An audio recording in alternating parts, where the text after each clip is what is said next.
Hello and welcome to Happy Foot, Sad Foot, your LAFC gateway drug, and the only LAFC podcast that spend the time they would normally spend preparing the show watching a documentary about Karen Reed. I'm Travis Helwig. I'm Vince LaRosa. And I'm Darren Mueller. Welcome to our preview of LAFC's MLS match versus Austin FC on Saturday, July 5th at 5:30 p.m. at Q2 Stadium. You can watch it on MLS Season Pass on Apple TV Plus, and our live post-game call-in show will start 10 minutes after the final whistle at youtube.com/@HappyFootSadFoot. Dress code for the live stream is our latest merch available over at HappyFootSadFootPod.com, except for our twice sold out Don't Ask Questions limited edition patron only scarf, but tons more stuff is available on our website. And if you're a Patreon member, you get a 15% discount and a whole bunch of other cool stuff. Later in the show, we'll talk to our friends Mike and Steph from the Austin FC podcast, Swoontower Soccer. I think the only podcast that is obsessed with how hot the players are as much as us. And of course, we'll discuss all this week's storylines and we'll make some bets. But first, you wanted it. You asked for it. We're not going to stop doing it. It's time for listener-mandated banter. Guys, I don't think the Boston Police Department's on the up and up. And I just want to say that right now. Can you? So I've obviously seen the things. This one missed me. I missed this one.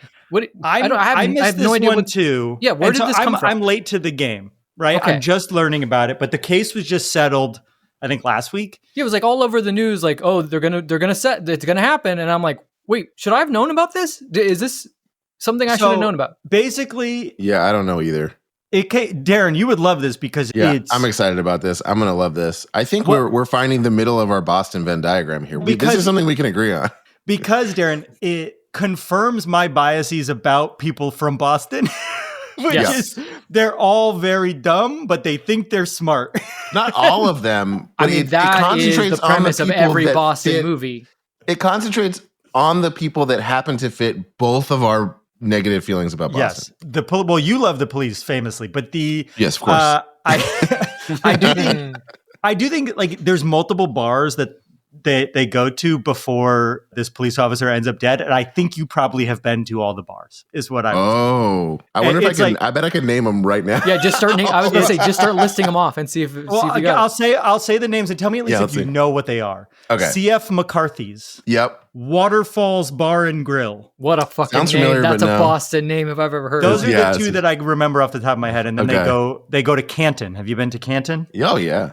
So this all takes place. Oh, that's in like Canton. not. Okay, now rank them. That's not like Boston. Well, but they're all Boston police officers. Got it. Okay. But rank the bars now for us, Dan. Yeah, I don't know. I don't know the other. Archie Moore's. Okay, what's better, Canton or the where you grew first up? One? Well, in Canton, they speak Cantonese in Canton, so No, fucking loser.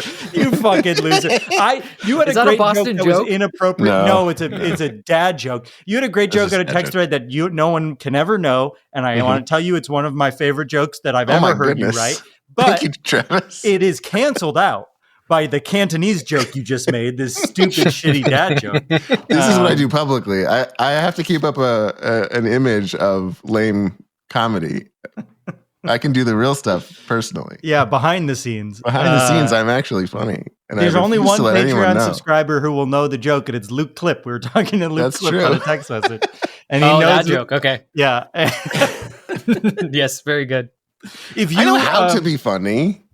Yeah, but it was you do a very good job of like this, like, hey, look over here, and then every once in a while you send one in, and all of a sudden be like, Darren, but then it's really good. Vince, I forget what it was, but a few episodes ago you got me really good too, where I was like, wow, Vince always gets me. Vince is secretly the funniest one. No, it's not true. I'm the funniest, but he comes. Oh, right, of course. So yeah, somebody did tell me they're like, you're pretty funny on there, and I was like, are you listening to our show? No. I think I'm the annoying one. People like me the least because I think I'm the funny. Not after this past weekend. Yeah, it's either Darren or I. Neck and neck. Beating. Neck and neck.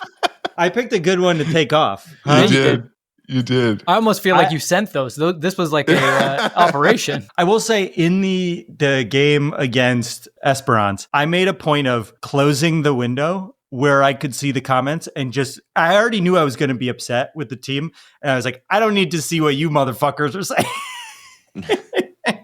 Well, for that game, they were saying like exactly what you were saying. No, exactly. But he didn't want to deter from it. He's like, this blind rage. Well, I want to make it clear. I side with our fans. You guys were way out of line this week. And I really think we have to fire Dolo again. I really do think we got to get rid of him now because having no coach is better than that is a really funny coach. twist that it was like the Dolo out, but then he was like, yeah, I'm gone. And they were like, not enough. Dolo out more. It is harder. So much of it hinges on the fact that we played poorly against Esperance, because if we lost that group but won against Esperance, that loss against Vancouver would feel different, right? Because we played well against Chelsea and against Flamingo, but because we lost against the shitty team, everyone is looking for reasons to be upset. I'm not saying it's been a good season. It's been a bad season for LAFC, but it hasn't been the worst season for LAFC. No, of course not. This season already is a middling season, and we still can win multiple tournaments, which is very funny, but it feels like a middling season because like Major League Soccer eliminates a lot of the stakes for middle of the season, right? We know we're most likely going to get to the playoffs. And so like, who cares as long as you can get in the top 9 in the West? Right. You know that you have to be in the top 18 in the league. It's crazy. Yeah. It's just it takes away the stakes for like, right now would be like the heart of can we get back into the supporter shield or whatever? Can we make sure that we get into promotion or relegation zones or whatever? I don't know. This is already off the rails. Should we start the show? Yeah, too much soccer talk in the banter, guys. Yeah, just I'm going to cut it. By the way, still don't know what the Karen Reed case is about, but I'm glad we learned about some Boston. Oh yeah, I made the dumb dad joke. Can we do? Let's button that up. The way these people were drinking that night, and these are all police officers. One is like they going were to work doing the next day. Truly, it was crazy. They each in like a 2-hour period had like 7 drinks. And it's like, was just a normal Saturday night for them. I'm like, that sounds fun. I wish I was a Boston police officer. Well, at what point is it just allowed to drink? And at what point is it like someone ends up murdered? Yeah, that is the other part. Well, then they went to the Boston sergeant's house to keep drinking after. And that's what no one knows exactly what happened in that house. Long story short, all of these people clearly hate Karen Reed because she is a nightmare to be around as a person, but I don't think she murdered her husband. I think he died accidentally in the police officer's home, and then she got framed because all these cops were not on the up and up, and they didn't want to get in trouble for killing their friend by accident. Allegedly. This is your gateway drug to the Karen Reed documentary. And if you're still listening, I guess we're playing Austin FC this week. Let's start the show. No one's getting murdered, so it's not as interesting. Well, we'd have storylines to talk about if someone got murdered. There'd be a lot more to talk about. Yeah. All right.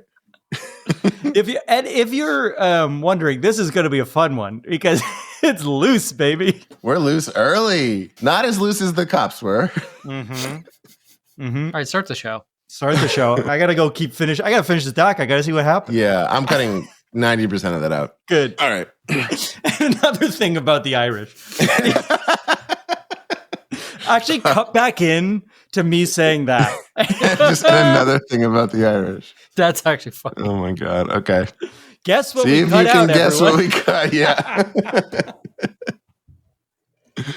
Yeah. Boy. All right. Well, as the more casually obsessed LAFC fan on this show, I love LAFC and I'll never miss a match, but I don't have time to stay on top of all the advanced stats, roster moves, rumors, tactics, and off-the-field drama that I can't get from just watching the matches. When all I see watching a match is ball get kicked, ball go in net, other team win with one shot all game, Frenchman leave team. Luckily, my friends Travis, the human LAFC crazy wall, and Vince, the LAFC patron saint of tactics, are here to catch me up every week on the most important storylines that live beneath the surface of every match so we can all enjoy them so much more in a segment we call Storyline.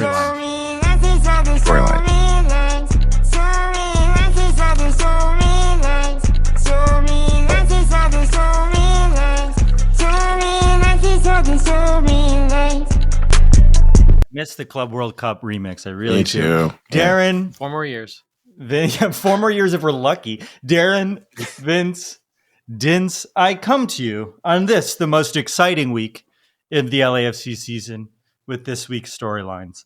I think this one's going to be a little bit looser, and there's just a couple of topics I want to talk about because I think a lot of what we want to talk about, we talked about last week, and I think you guys covered it on the live stream a little bit. But the first storyline is I want to put a button on this, and it's what went wrong with Olivier Giroud. Just hours after we recorded last week, Olivier Giroud to Lille was confirmed And this weekend, he played his final game with the team, which we said might be happening. We sort of guessed exactly what was happening without any knowledge, which is pretty impressive. But in post-game media after that game this weekend, he made it clear that he didn't think he was a great fit for the system. This leads to many fans saying that Dolo or JT are to blame for the failure of Olivier Giroud and not Olivier himself in the passage of time, which we all know Father Time is on our list of enemies of this podcast. Vince, what do you make of Olivier's comments? They didn't seem people are taking them to be negative towards the team. And I actually don't, when you watch them, they weren't. But when they're written down on paper, they sort of seem like they were. What do you make of his comments? And what do you think? Do we think we learned a lesson as a team from this signing, or is it just this happens? That's sports, baby. I mean, you make a good point about when it's on paper, it does sound worse. And it kind of makes me know why a lot of athletes don't talk like about the inner workings of the team and how the team play, because they don't want to ever be taken that way. But he was on his way out. I don't think what he said was that bad. And it's funny because... Sorry, I'm realizing I didn't say it. Remind people what he said. He basically said that he never really fit into the system and the way that LAFC play. They play heavily in transition. They don't send in a lot of crosses. When they do play, move the ball forward, they like to move it through the wings, like through Bonga. And so they just didn't play to his strength. So he felt like he never got in a rhythm and he never got to do the things he was really good at. To your point, though, he didn't say it in a negative way. He even started it by saying, well, if you know anything about soccer, you kind of know the way LAFC plays. So he's basically saying, like, everyone knows it. I knew it coming in. Like, I understood what the challenge was. I just wasn't it wasn't my cup of tea. And in the end, it probably looked a lot worse to everyone's eyes because of these reasons. So, I mean, I don't think anyone disagrees with them, right? Like, we've talked about it a lot. A lot of people talked about it. I think what the bigger thing was that people were saying, well, why didn't they change?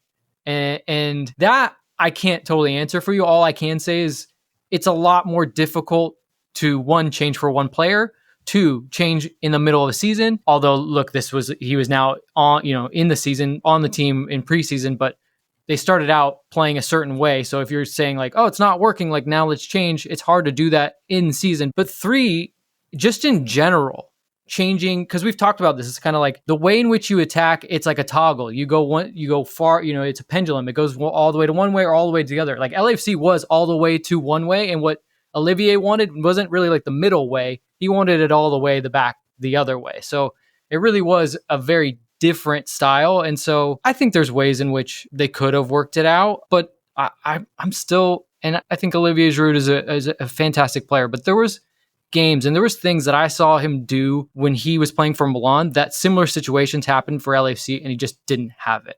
And I just wonder, and he lightly kind of soft played it, like, I'm a different player, but I think he's just not there. Sometimes Father Time does arrive quickly, and I just don't think he has the legs for it anymore. And even if LAFC did play in a style in which they were crossing the ball a lot of times, he's still, he probably would have done a little bit better, but would he have been what we all expected, what we saw from, France's leading scorer? I don't think so. It's interesting. Like I haven't thought about it too much, but him saying like, I knew I was coming into a system that wasn't necessarily going to play to my strengths. I wonder, we haven't talked about him in a while. I wonder how much Antoine Griezmann really factored into him wanting to come here, right? Like, I'm going to come to a team where I might not be at my full strength, but I'm going to get to play with two of my closest friends for maybe a year or two.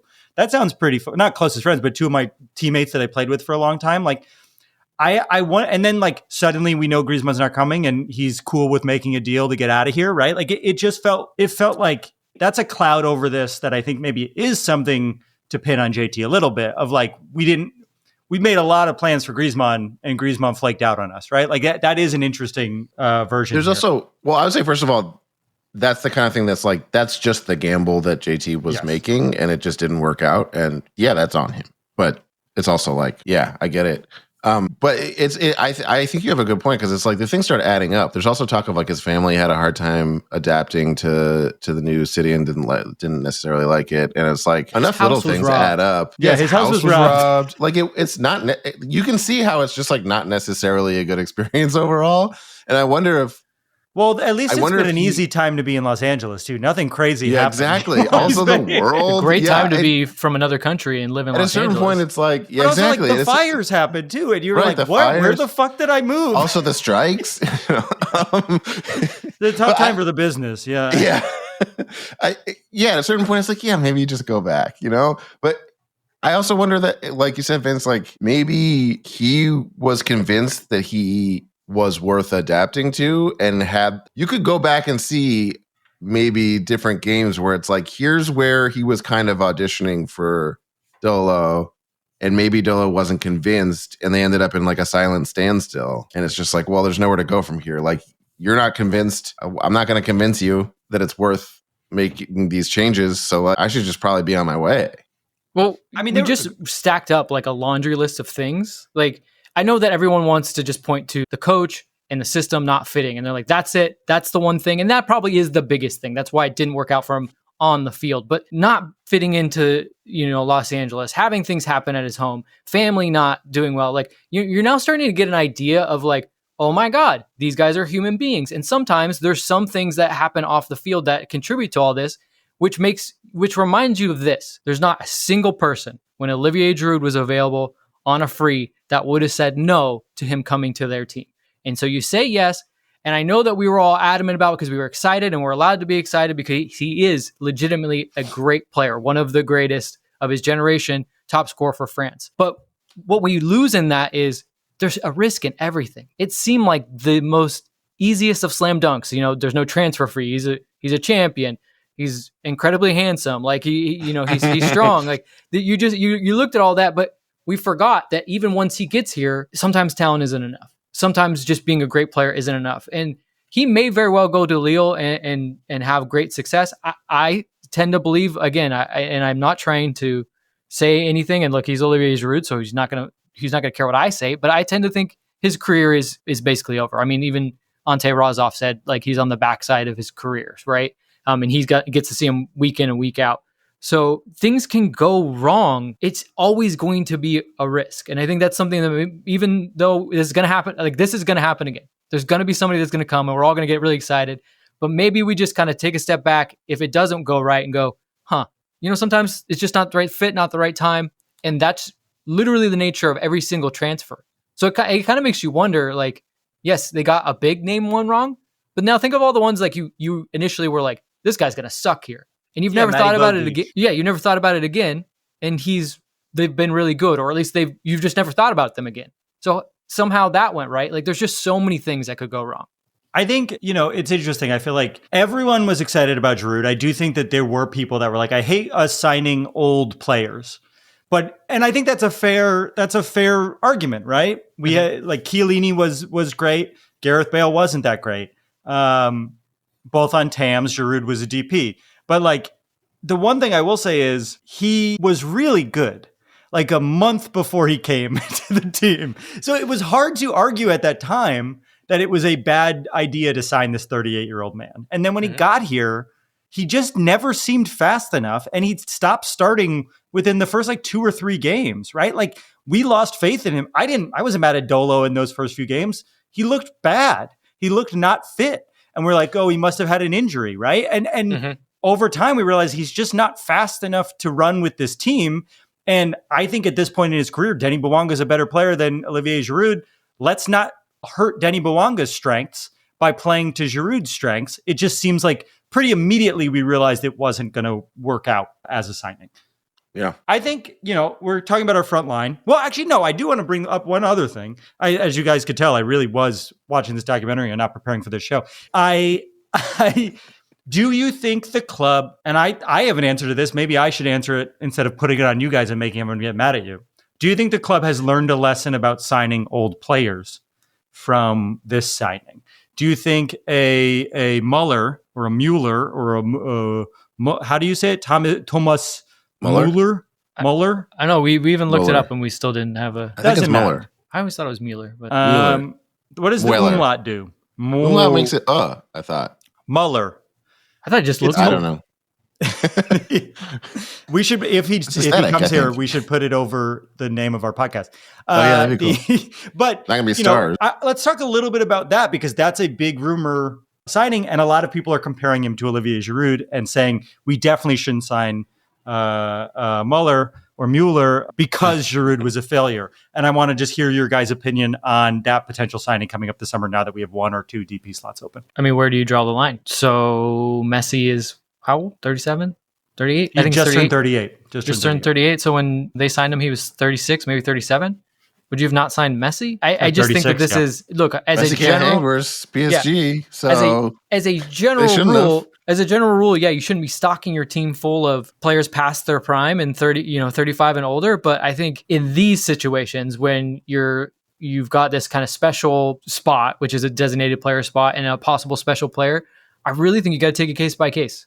I'm not now. That doesn't mean I'm advocating for Thomas Mueller. I think, and it does feel like the team has put like the news stories around it are he's not happy with the offer from LAFC, but he only wants to go to LAFC. Mm-hmm. So it seems that always implied to me he's not getting a DP slot, and they're going to go to Adidas and try to get them to cover whatever costs. But like, well, I have to say that if they do go to Adidas, and since it's already out there, that would still make him a designated player. Right. Any kind of supplementary money you get to a player, whether you're paying it or not. Like if you give a player, if an owner says, hey, I'm going to let you live in my house rent free, and MLS knows about that, they have to put a value on that, like a market value. And then that gets put into brought into the contract. But my instinct, what I was going to say is my instinct was that he would not be a designated player. But now with potentially Rosen leaving and this other slot opening, if you have 2 designated player slots, I'm okay with one of them being a risk on one of the best goal scorers of a generation,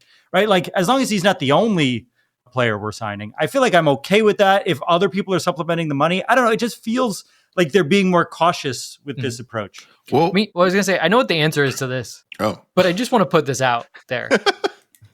Oh, you're teasing it. Well, no, I know what the answer is. And because I know how people view me and what they're going to think when I say this, but so LAFC, I'll agree with them on this, has never really had 3 working DPs all at once, like where they all are top level. Like it's interesting to look at clubs that aren't as good as LAFC and you're like, wow, their 3 DPs are really good, but the rest of their team is absolute garbage and they're just not good enough. But LAFC's been the opposite. And what's interesting is, and we can debate on their success, but I'm not going to debate on this. They've won 3 trophies in the past 3 seasons. For not having 3 designated players and talking about how much they miss on those, which are very like specific spots and very specific types of players to fit into them. And I'm not saying that absolves John Thornton, but doesn't that mean he got a lot more right than he got wrong? Because like the guys that are like the supposed like make weights or like the weakest links of the team, he's definitely gotten some players for great value then, right? Or he at least has a good eye for talent that maybe the rest of the league doesn't quite have.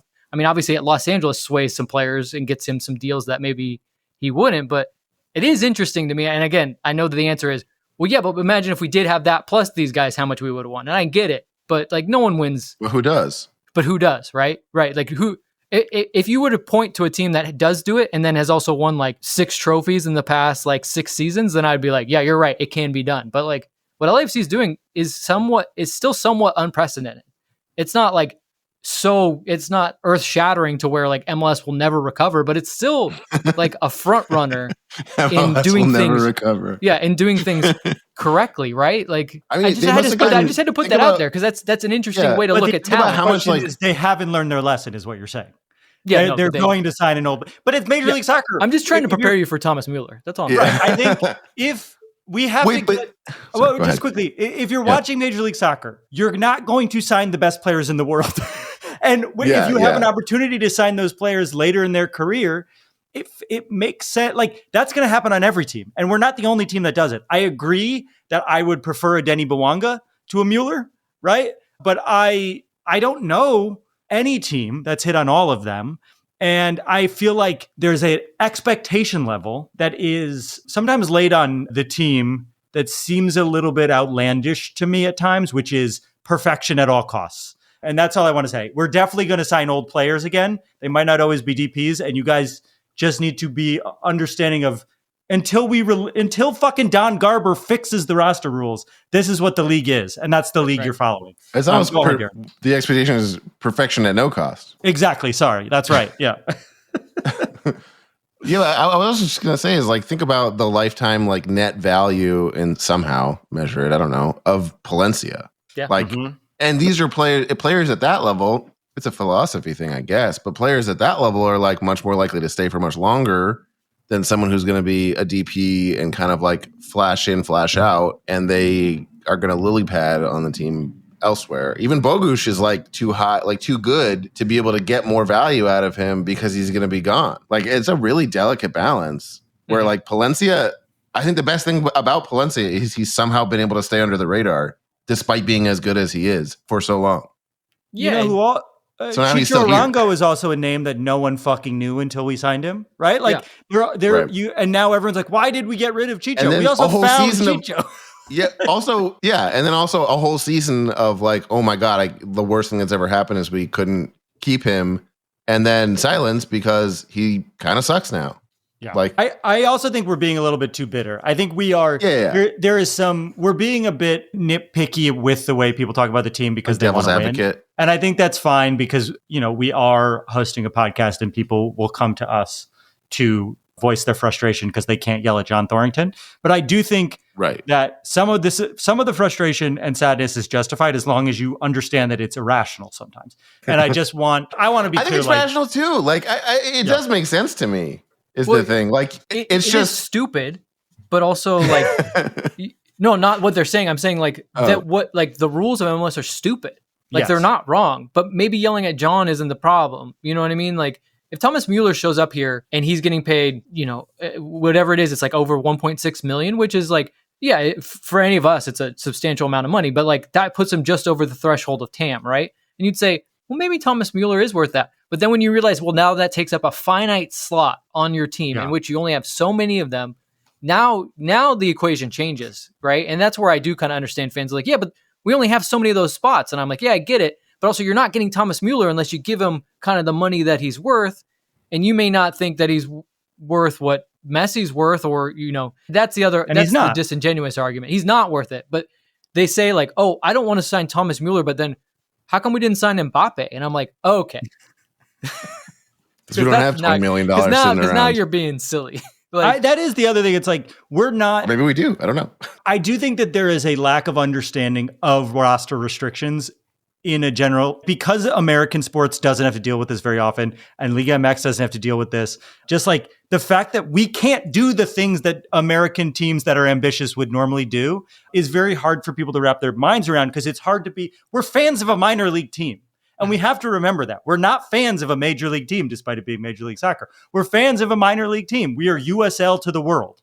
But so not even crazy ambitious, though. Like LAFC spends the salary numbers just came out, right? And I think they were spending close to $20 million on their roster. We're middle of the pack, right?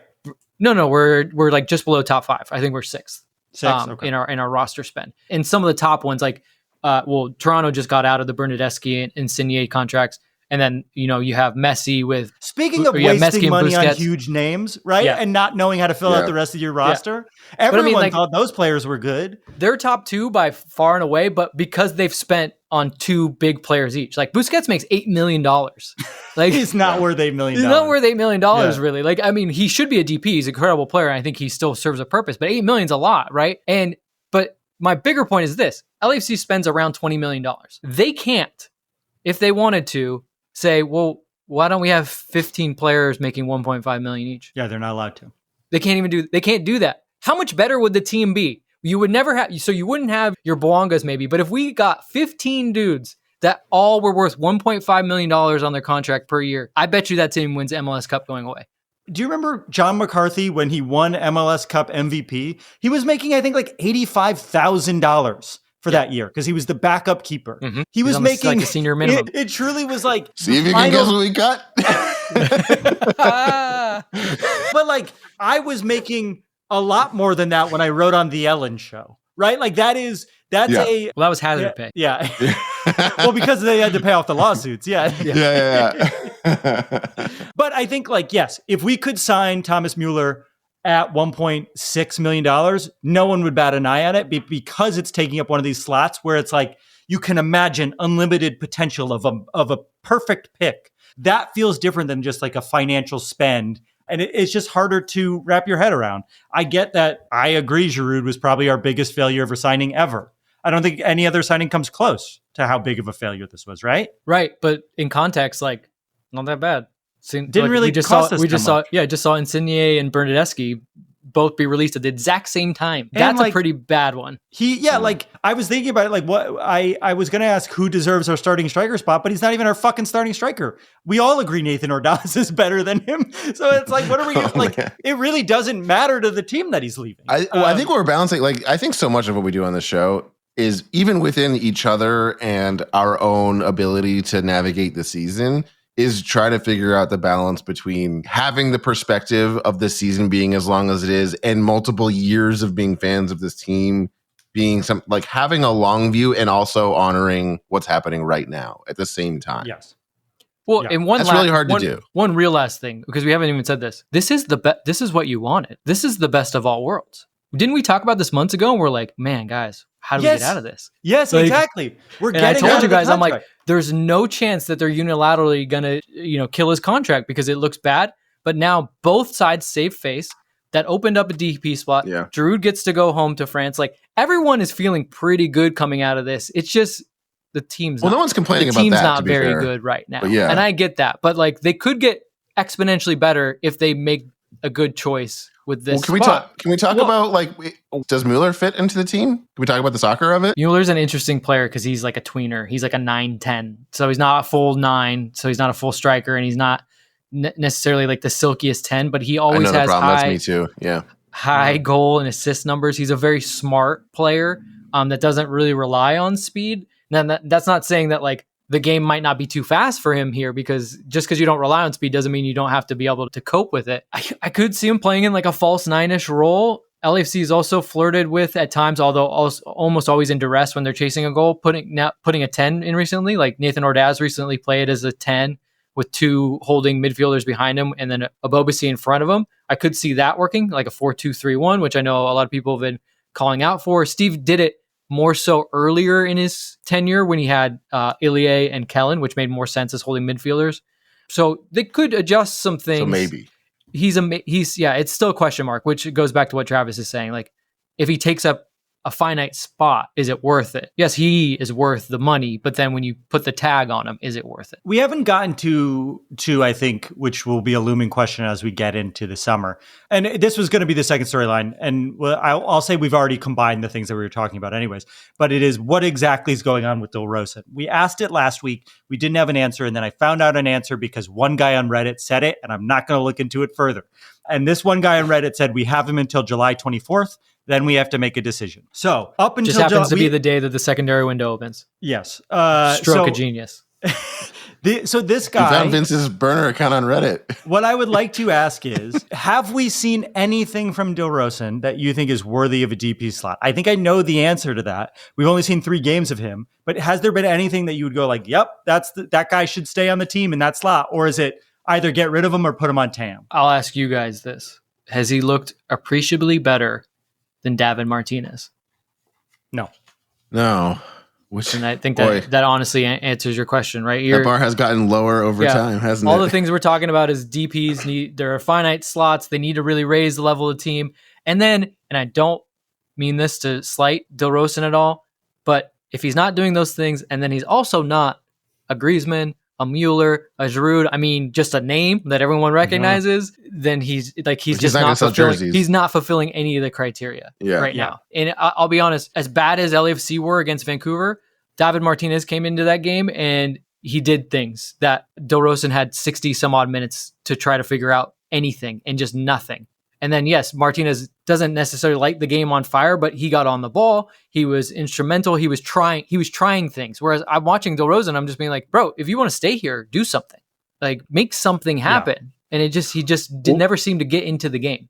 Is him staying not as a DP an option? I mean, anything is, right? Because mechanically, I think something must have been agreed, or MLS must have said, like, look, if he's going to stay, he's going to make so much money, or you're going to have to do a transfer fee. Like, we're going to designate him as a DP now, because like I told you guys, they're not going to allow them to get a free run at a guy and then go like, oh, we got another guy that, he's not making that much money. And they're like, how many more DPs do you want? And they're like, well, they're not DPs now. Yeah, but that's right. If we have to make a decision, we'll decide. Like, MLS isn't going to do that. So I think there is a world in which he could, or a loan gets extended, but because he's already been kind of labeled as a DP, it's going to be very difficult. Yeah. Well, I mean, he doesn't seem better than Under, and we just got rid of Under, right? Like, it's just not, we've already forgotten about Under.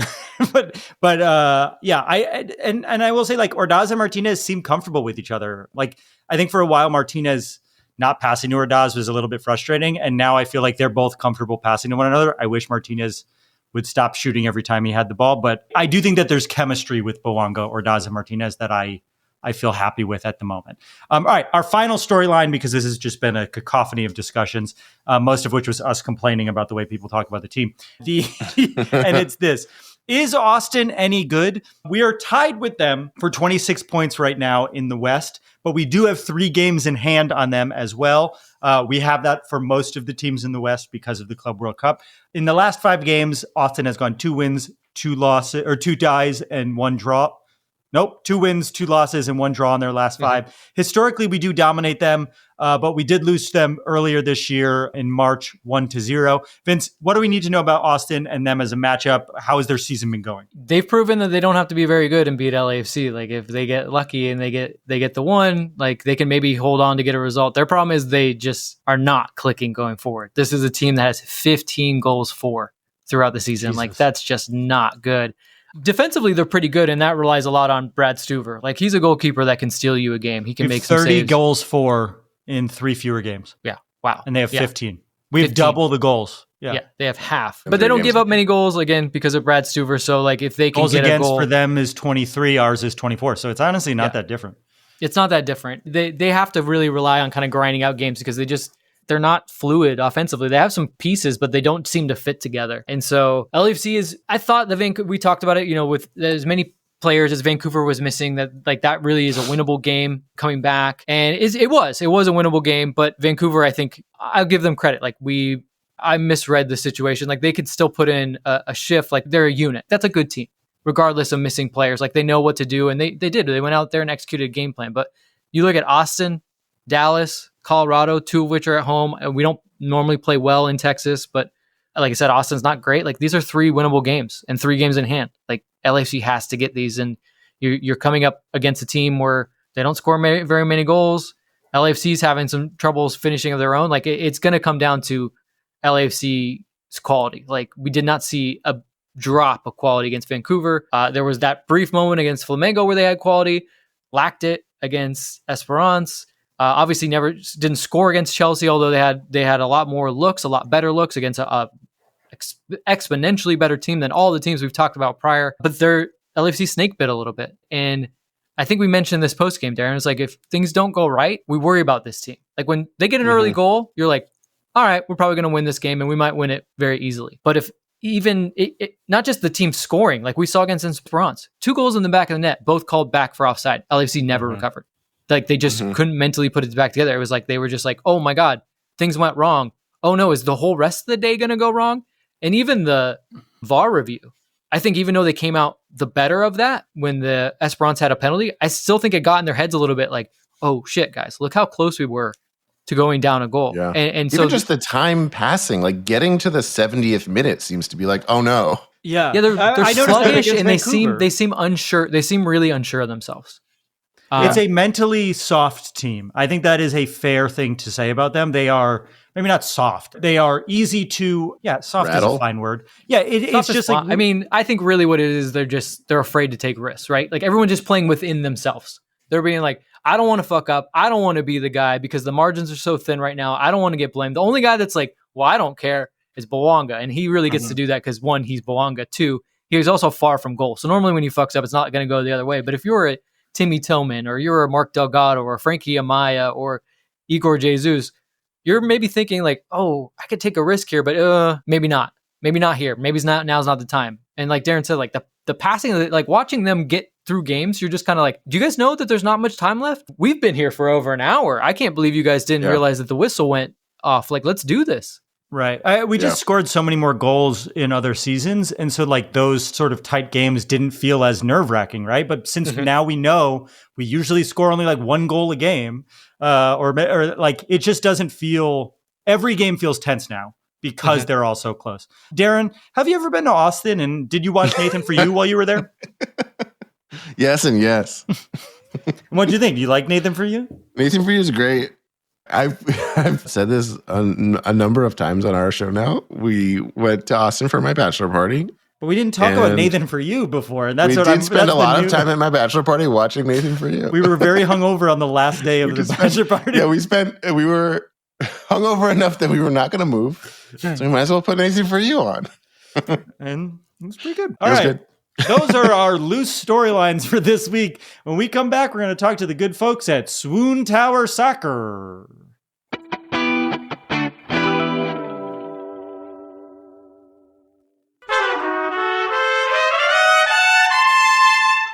Welcome back to the show. The co-hosts of Swoontower Soccer, Mike and Steph.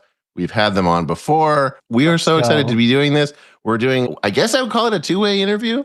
That will be ever so slightly different. Maybe that's how we should promote it. It's slightly different on both feeds, so you should probably just watch or listen on both to see where the Easter eggs are. Yeah. So I guess for our first big question, how are you feeling? Yeah, 2025 for LAFC. Okay. Since LAFC. we played, Oh, you mean LAFC? Oh, yeah. Yeah. Since we played in March, your head coach quit on you and then proceeded to do work. And then somehow you got out of the Olivier Giroud contract while also playing against Chelsea. So that's the whole season, right? What is that like? Never a dull moment. This has been a roller coaster season, as we expected, as last season was differently. But since we played Austin, I think we went 2-3 after playing Austin, and then went 10 unbeaten just in time for the Club World Cup. And then we haven't won since. 10 unbeaten and now have not won since starting the club. But 10 unbeaten was the most unconvincing 10 unbeaten you could possibly imagine. It was it was a mishmash. There were 5 ties. The 5 in a lot of the wins we were like, I'm not sure how we won that game, but I'll take it. It was a weird mishmash. Yeah, looking at your last 4 games here: Chelsea, Esperance, Flamengo, Vancouver Whitecaps. And now you have to face. And now we have to face the best of all of those teams. Austin FC at home. Jeez. I would what can the team even do? Do you just chalk this one up and move on? The tone of the last time we talked to you guys, when we were about to play each other, you were like, there's no way we're going to beat you. We haven't said this out loud yet on this show. We lost that game. I guess I just skipped to after we played Austin, we lost. We went 2-3. We lost to Austin, and now we're coming back into MLS play, and we have the same number of points, I believe. Yes. So I mean, we're basically the same team. Yeah. So while we were matchups, while we weren't playing, you guys were just playing catch up, and you're like, "Hey, what's up?" Yeah. I mean, you guys do have 3 games in hand on us. Yeah. So sure, you've got a lot of opportunities to make up some points here. Vince is right though. Something did turn. And I personally, I feel like I have started to dread games more than get excited for games. I'm like, really? Oh no.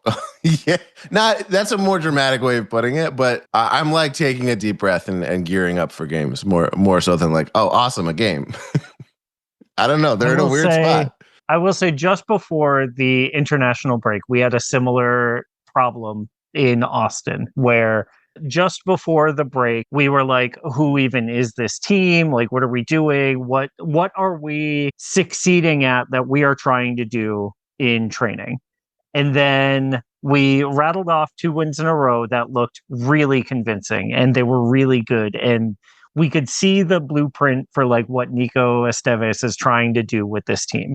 We went on international break, and then we came back, and it turns out the rest of the league was playing on Saturday, including our team, but it seemed like no one told them that. And so they went to Seattle, still thinking about, Disney and all the trips that they took during international break. But Seattle was, fresh from playing games, and they looked at. And so we're back in this point of do we have a plan to score a goal? Or is that a dream? This sounds familiar. Might happen. Well, yeah, at least y'all have Denny Bonga to give the ball to, right? Whoa. We did just sign a French-speaking man who does backflips when he scores a goal. So we're not that far behind. That's true. We That's true. basically just signed Denny Bonga. Yeah, never Well, What's happening? wait, there's no basically just signed Denny Bonga. How dare you? Never mind the fact that he is a holding midfielder who has 3 goals in his career, and one of them happens to be a backflip. Never mind all of that. First of all, Yeah, never mind it. First of all, Denny's a front flip. Okay, let's not. Yeah. Let's get Big specific here. You're right. Huge Big difference. Huge difference. Yeah, he hasn't been doing it as you might not have known because he hasn't really been doing it as often as you'd expect lately. I heard because he hasn't been scoring as much. What's that? I heard Flipgate was over though. Oh Flipgate yes, it is over. Flipgate is over. He's forgetting to do the part before it though. Yeah, the really important part. Yeah, now there's goal gate. Yeah. Yeah. Oof. Do you think that's a Dolo decision? To tell him not to score? Dolo's, yes. Yeah. 100%. It could be. Yeah, that could 100%. Steve's got big dad energy, and he's like, "Hey, Denny, look, there's 10 other guys on the field. They're your friends too. Like, wouldn't you want them to be happy? Like, you're just gonna take all the goals? And look, to be fair, Denny's taken that to heart, and he's trying his best to get his friends goals, and they don't want it either." They're just not taking him up on it. Really, the whole front line has been incredibly friendly to each other. That nobody wants to be taking all the glory. So they've been giving up a lot of chances, trying to share as much as possible, and we don't really score much anymore at all. Yeah, let's talk about this weekend. Narrowing down just to this one game. What are you expecting? Who are you expecting to start? What are you expecting to see? How can LAFC possibly win? Well, a good start would be understanding what your plan is with the ball, because I'm going to guess that the blueprint for Austin is going to be the blueprint they had when they came to our stadium in LA, and they played a very, I would just very disciplined game. I'm not going to you win games in a lot of different ways. I'm not going to say they were, boring, but they definitely didn't really mind that LAFC had a lot of the ball. And LAFC couldn't figure out how to break Austin down. It was a resolute performance. I'll give them that. And then Austin stole a really good set piece. And there you go. And I'm sure that they left there thinking wow, is that easy? Just get one goal? And then, okay, cool. LAFC also plays boring. So I would think the tenor... Yeah, so I would think the tenor of the game is going to be the same. And once again, it's going to come down to, does LAFC have any ideas with the ball? It's either they're going to have ideas or someone's going to, as we've talked about often, do some cool shit. That's LAFC strategy. There's not really much interchange. There's not really much interplay. It's get it to the guy open, and then once that guy's open, what can you do cool? And if you do something cool and it doesn't come off, maybe the ball will deflect off someone else, and then some other guy will be there to finish it. But if we're going to do any kind of concentrated patterns, that might be asking too much. That doesn't happen a lot. That doesn't happen. One of the big changes for Austin from March is that Mikel Dessler is healthy again, who is our normal starting right back, came from Toulouse last year, and he's really great. Our podcast dad, Landon, is in love with Mikel Dessler, mostly for making the right decisions and being responsible and making sure he's got the car home by 10 full of gas. You know what I mean? He is a dad on the field in a way that we don't have a lot of dads. And we've got a lot of Guilherme Birus who are a golden retriever that got too much sugar. Yeah. This is definitely bad news for us. Opposite. Well, wait, but if I do remember him as an all-around player, but if I remember his profile correctly, doesn't he prefer to go forward more than he's more forward than backwards? He's a ball-possessing guy, yeah.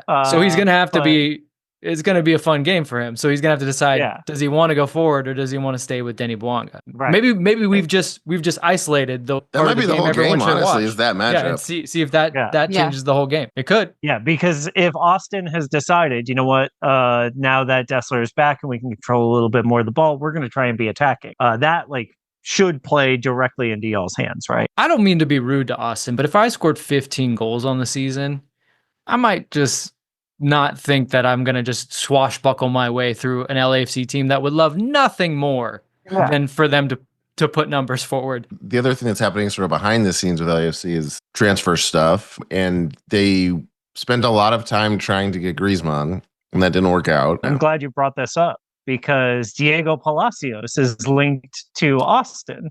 I saw that as a potential transfer rumor.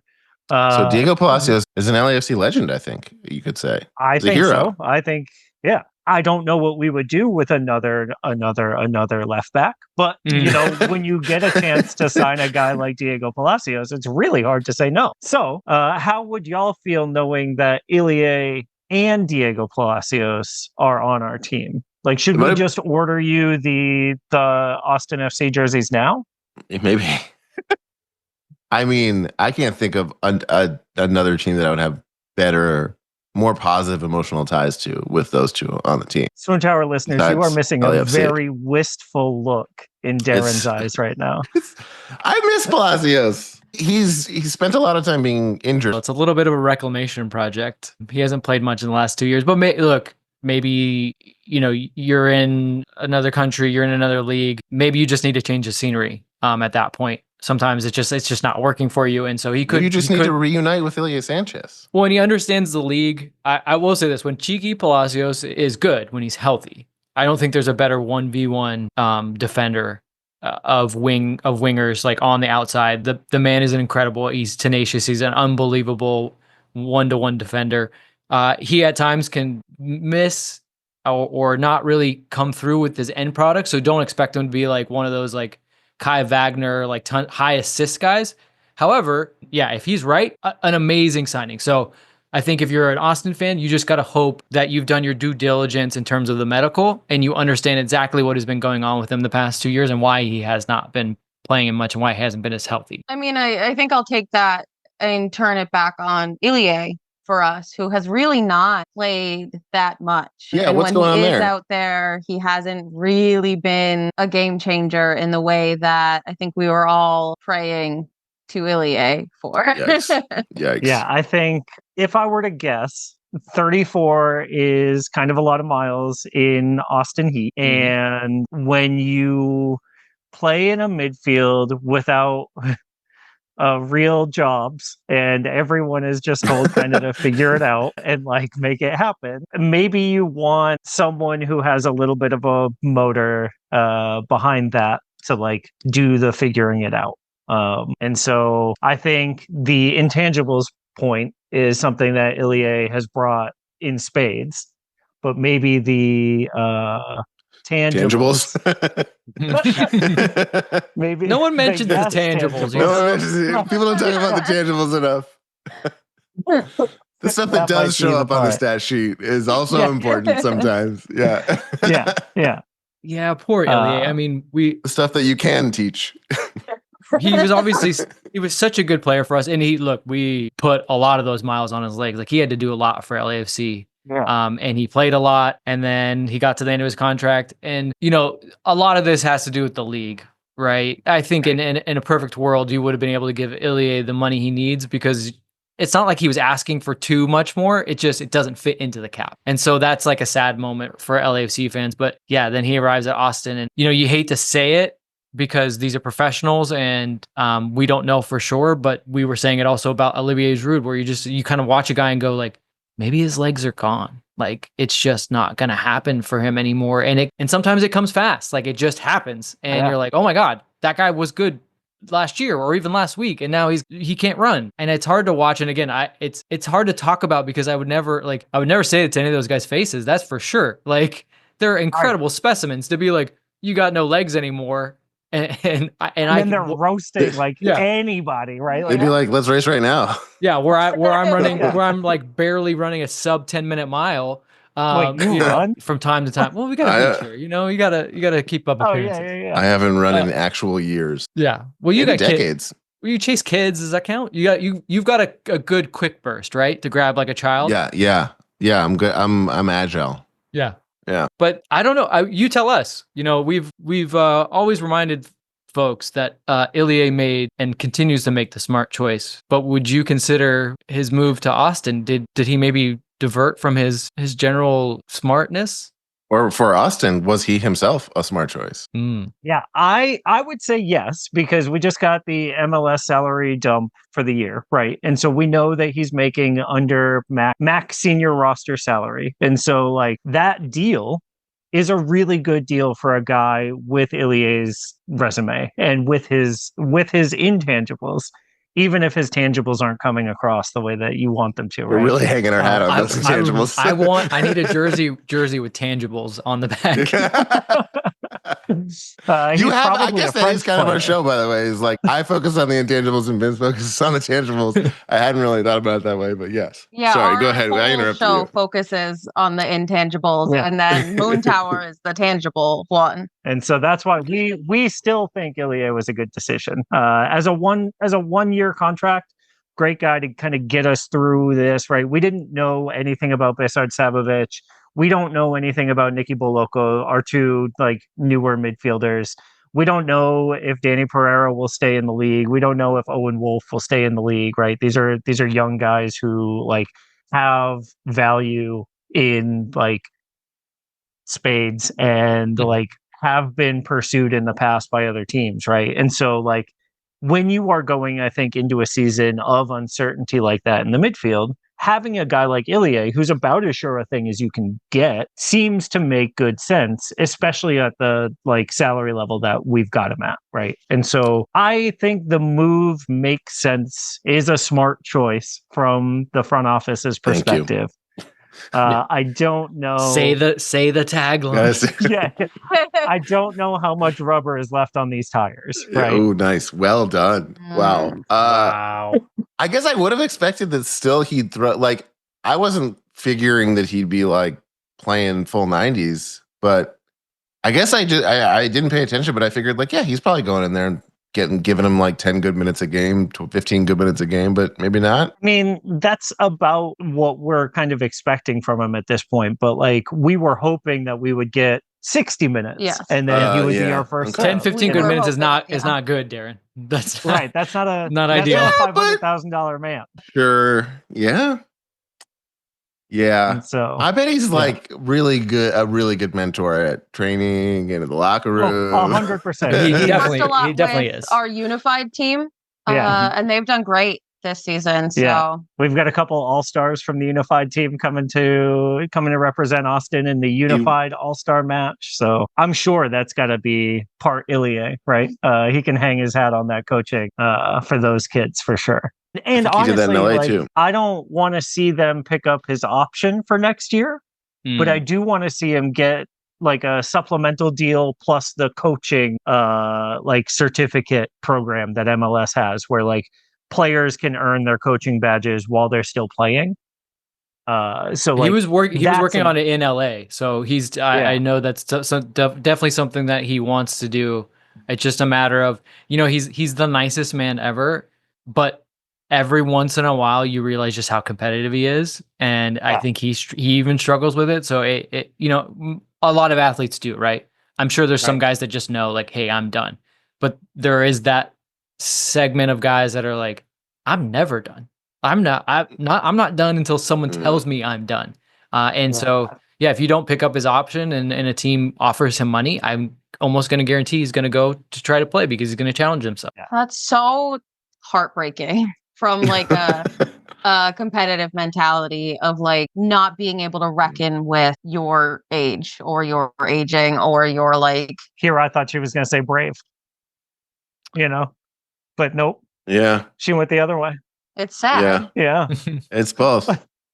Yeah. But mostly the first one.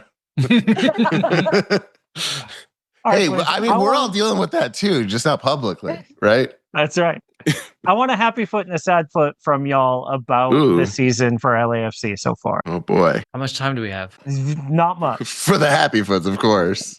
Right? I could really off a bunch of sad foots. We were,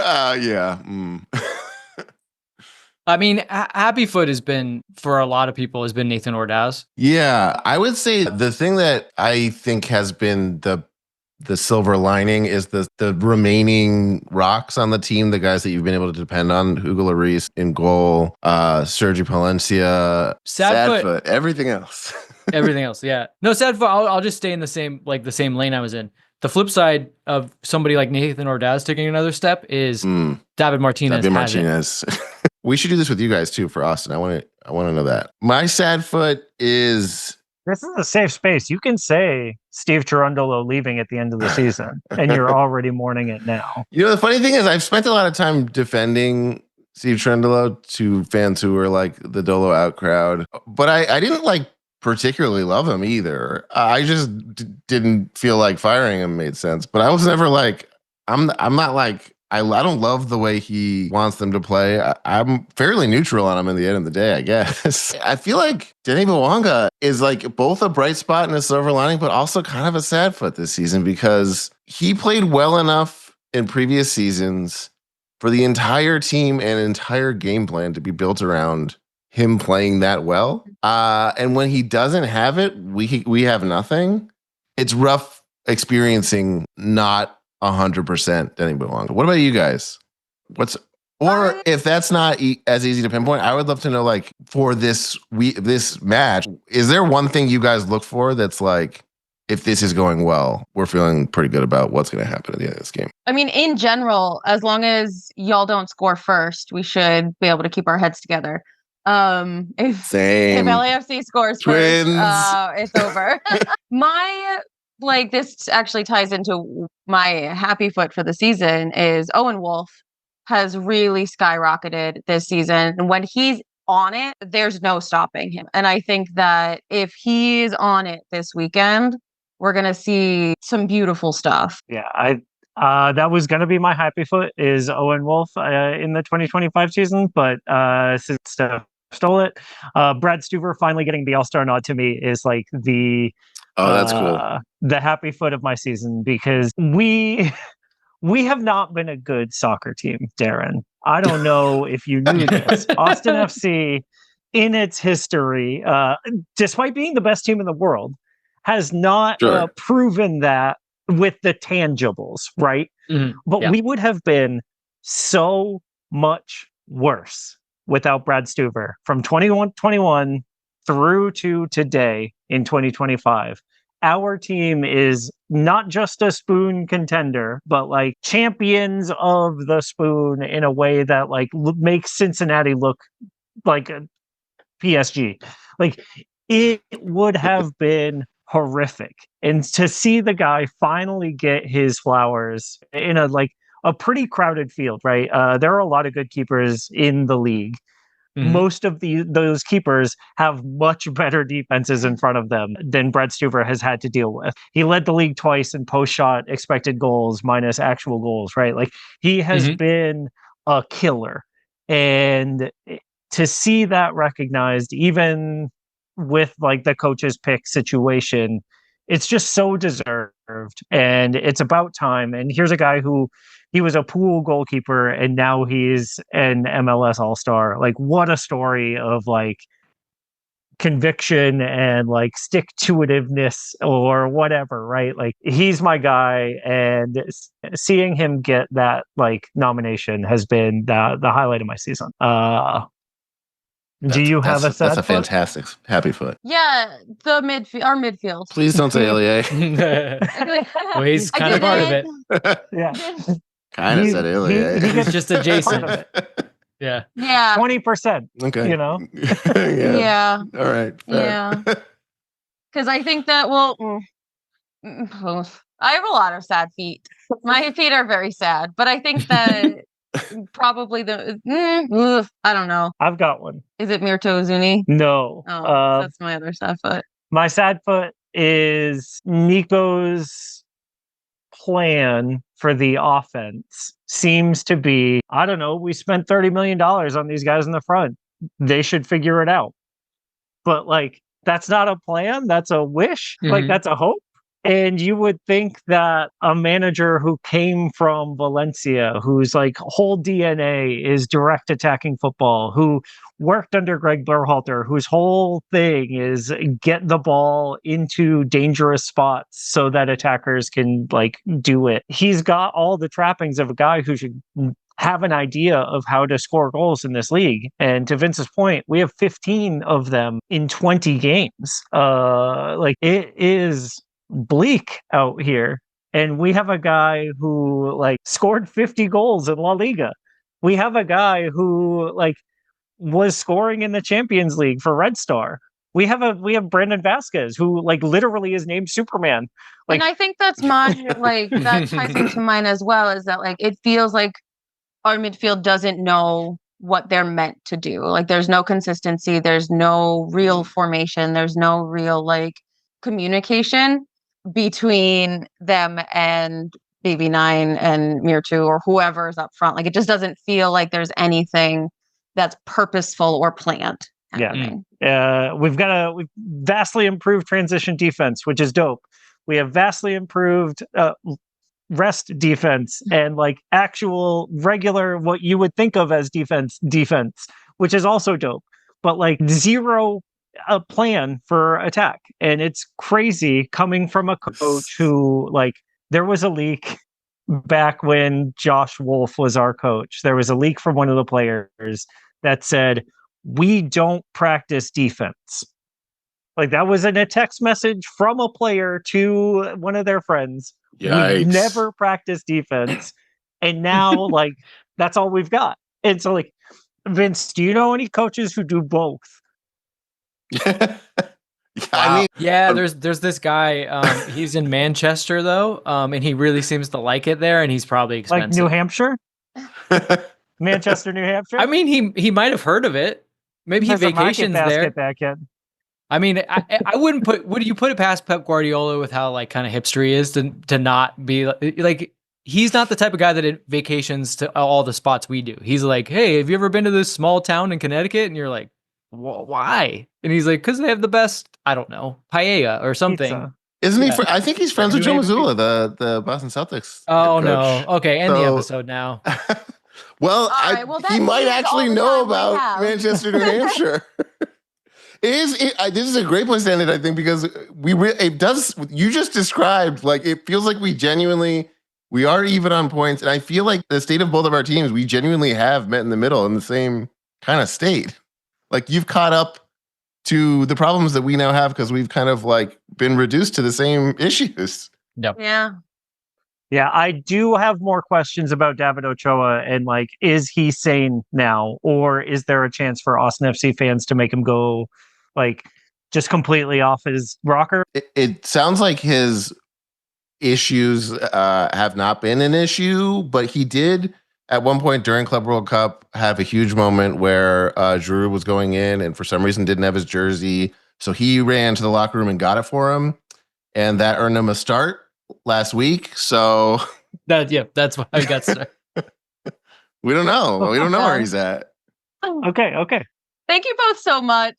This is, as always, a blast. And we're really looking forward to seeing what happens on Saturday night.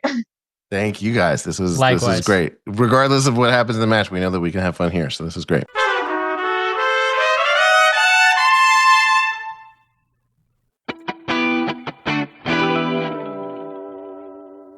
And we're back. Now it's time for a segment called Bet It and Forget It. Bet It and Forget It. I hope everyone knows how long it took for us to get there. It's been this is easily the worst we've ever done on this podcast.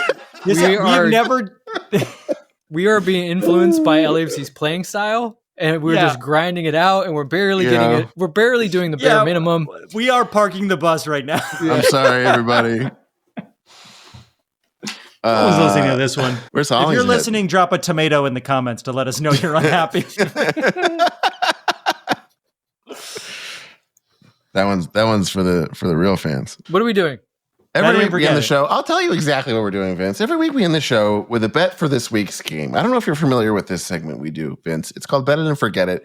We make an outlandish prediction, something that almost definitely will not happen, but could. Each week we all put up $5, and if no one hits, the money rolls over to the next week, and eventually by the time someone's weird prediction comes true, they might win a good chunk of change. I think you are familiar with this segment, actually, because you've actually won hundreds of dollars through this. I don't think I've ever won money through this. I really don't. I think I won the first season once, maybe, and it wasn't that much. I don't think I've ever succeeded. Well, you've won adoration of fans across the globe because you have the best bets. No. You know? Come on. No. Me? No. Say it again. Wait, you can't have the best bets. Travis, you're win. You're very cool and popular and handsome. No. Say it again. Okay. I have a bet this week. Wait, what's the money? And then I'll say my bet. It's what, like no $75? one's bet cashed during the Club I World came Cup, close. during the game after the Club World Cup. Technically, we were all close. Travis and I Yes, but both said Giroud, a they goal, were trying to get a goal Giroud each. I to mean, score. he was only one goal away from a goal, so was Del Rosen. That's true. And then if we That's both true. would have hit it, Yes, then but who had Darren more would've won. chances? The Del Rosen or Giroud? Giroud had a lot more chances. Okay. My bet this week, it's very The good. pool is now $60. Thank you. Oh, $60. wow. So we don't know. Life-changing. Okay, we don't know who's going to be the keeper. We don't know how hurt Hugo is. We don't know if he's actually hurt or he's just taking a little We time didn't off. mention before, by the way, real quick, I'll just say there was something in the media a little bit ago where Hugo was like, yeah, I don't know if I'll be around next season. So that could have also factored in Giroud being like, well, then I don't know if I'm around. Yeah. Anyway, see ya. We don't know who's going to be our goalie. And so I couldn't possibly make a bet about Hugo Lloris, but I'll say this. LAFC's keeper is going to stop a penalty kick. Oh, LAFC's keeper will face a penalty kick and make a save. okay. Oh, wow. Okay. Does he I'll have to say Travis- save it, or what if it hits the crossbar? Does it go? Like, does he have to touch it? Oh, good question. Interesting. I'm being very like semantic here. If it doesn't go in, I'll give it to you. If it doesn't go in, I think the goalie plays a part in at least like psyching the guy out, and you can't say yeah. If the guy doesn't make it, he doesn't make it. I'll give it Yeah. to him. I was just saying. He said Right. hey, the goalkeeper will make Yeah. a save, and I was like, but what if he doesn't? Right. Right. There, Yeah, I okay, there think- will I be think it a. counts. We will face a penalty kick and they will not score. That doesn't mean that has to happen on every PK, but there will be at least one PK Mhm. that does not go in against us. Okay. And it can't be us missing. I gasp when you make your bet very often on this show, and I have to say it's always genuine, and it's probably the only time I gasp in my life. And it happens like 3 times a month. Well, that Anyway. one wasn't a gasper. I gasped. You got You me. gasped at that one? Okay. Yeah, I did. We betting? We making bets? I just made one. I'm trying to think about one. That obviously I'm was trying to not think of one that's addressed to like you that. specifically, Yours is a Travis. good one, Travis. I'm trying to think of one that's not just me being like Martinez scores a goal. I mean, at this point, that is actually like bettable because he hasn't scored in a while. But Martinez under 2 shots. All right, I have a bet. And I wonder how people will feel about this when it happens. Steve Cherundolo, red card. oh, I love it. He's getting sent off. You know, things are coming to a head. His patience is wearing thin. Things are not necessarily going to go his way. post game Even press if things do conferences go have his been a way. little spicy lately. I kind of need to get into that room and just be a part There's of it. I some- just want to get yelled at by Steve. You maybe should. Yeah, things are starting to percolate. So that's what's going to happen. Okay. Okay. I am going to go. This is because I'm wearing a Juventus jersey. I'm going to go with this bet. It's not going to make people happy, but if you're a Juventus fan, you'll Oh, understand. who won this. today? I didn't watch. Juventus did not win. Okay. They Oh, lost. no. They lost 1-0 to Real Madrid, but they played. It was a good game. It was a I'm good so game. I did not sorry. expect them to beat Real Madrid. Real Madrid famously Oh, okay. got to sub in Kylian Mbappe in like the 70th minute. What a horrible sub to make! Wow. Good for them. Fuckers. I mean, Arsenal But- beat them twice, but yeah, go ahead. Are Arsenal in Club World Cup? No. Yeah. Luckily, they get the summer off. Didn't think so. Did they get into the Club World Cup by being the 8th best UEFA team? No, Juventus did. So you must have been 9th. But no, this is a very Juventus bet because anytime Juventus loses a player, especially on loan, but just a player that like everyone likes, the second they play Juventus, they score against them. So Ilia Sanchez will score against LAFC No! because we love him and he's just going to do no. it. He hasn't played a ton this season. He's actually probably towards the bottom of minutes played for Austin. But like I said, I'm wearing this Juventus jersey. It's just one of those things where you're like, oh, this, and then but you can't get mad at him because you still kind of love him. You I know, thought it'd you be were an gonna epic guess- moment. I thought you were going to guess Giroud goal for Lille. That's so funny. That's so funny. When they're not even playing. Yeah, it's like in a few months, Giroud will score in his first game for Lille. But You mark know it what's gonna down, be- and I want the $60 to circle back. It's going to be an epic moment when Ilia Sanchez has a penalty kick. And the question is, does he make the smart choice? Who wins their bet? Wow, yeah, that'd be awesome. Does he take their PKs? Probably not, right? Probably not. Probably Brandon Vasquez. In this scenario, he does. Yeah, in We this scenario, shall he does. see. Thank you for sticking around this juicy one. Thin sewed, I would say. Thin Thin sewed. sewed. Is that it? Is that an actual thing? Wafer thin. sewed, yeah. Do you remember that game where you would put the marbles on the wet tissue? That's like what this episode was. That's how thin it was. Thin ice. Our theme music is done by the insane. Okay, so this podcast that you just listened to, the theme music was But done by why? the guy from Maroon 5. Yeah. Travis, Travis, Our out. theme music is done by the insane team of James Valentine from Maroon 5, Nate Walcott from Bright Eyes, and Louis Palmer, a famous jazz drummer. If you want to support the show, you don't after this episode. Go to patreon.com/happyfootsad. If you want to support the show, check out Nate Palmer on Instagram. I can't imagine anyone listening to this episode and was like, Oh my "Yeah, I'm God, gonna I said keep Nate Palmer. listening to this." Louis Palmer. Yeah, actually, All we right. apologize Or to any Nate people that Walcott. maybe recommended us to their friends. Like, yeah, check them out. They're a really good LAFC podcast. And they're like, If this fuck is your you. first time listening to this, They didn't show, say really good. They said they're okay. yeah, we apologize if this was your first time listening to the show. This was not a good episode. I love you. Bye. I'm not going to even tell people to do the other things. Unsubscribe to the YouTube channel. What are you doing? And then There's other resubscribe. places you could be That's spending engagement. your time. Leave us a review next week or last week, Yeah, please. do not leave us a review this week. Christ. And if you're thinking of canceling Give your us Patreon, another I chance, get it. please. I get Give us a it. chance. End the show already. We'll make it up to you. I love you. Bye. I love you. Bye.